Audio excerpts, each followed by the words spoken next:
కన్యాకుమారి అనగానే మనకి గుర్తొచ్చి మెయిన్గా అమ్మవారి టెంపుల్ అండ్ వివేకానంద రాక్కి చాలాసార్లు వెళ్ళాను. ఇది నా 6th or 7th టైం అని చెప్పొచ్చు, కౌంట్ చేసుకోవడం కష్టం. నేను చాలాసార్లు వెళ్ళాను, బట్ గ్లాస్ బ్రిడ్జ్ కట్టిన తర్వాత వెళ్ళలేదు. ఇదే ఫస్ట్ టైం వెళ్ళాను అనమాట. అది కూడా 300 రూపీస్ టికెట్ తీసుకున్నాము.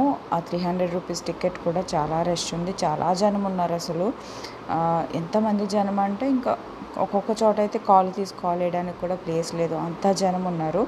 ముందు రష్ ఉండేది, బట్ ఇంత టూ మచ్గా ఉండేది కాదు. గ్లాస్ బ్రిడ్జ్ కట్టిన తర్వాత చాలా రష్ అయిపోయింది.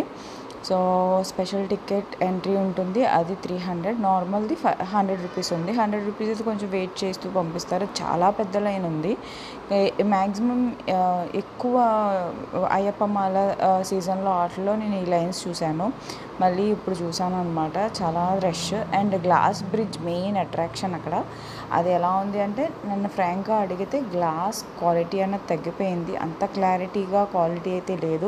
మరి ఫస్ట్లో ఎలా ఉందో తెలియదు, కానీ ఇప్పుడు మొత్తం కలర్ చేంజ్ అయినట్టు అనిపించింది. మేబీ ఎండ వల్ల మరి ఏమో తెలియదు, కానీ కింద మీకు అది కనిపిస్తుంది కదా, బట్టి చూస్తేనే కనిపిస్తుంది, క్లియర్గా అయితే లేదు.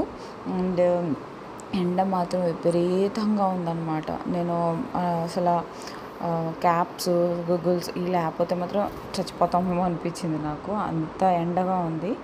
అండ్ వెళ్ళొచ్చా అంటే worth to go. Thank you for watching. Bye.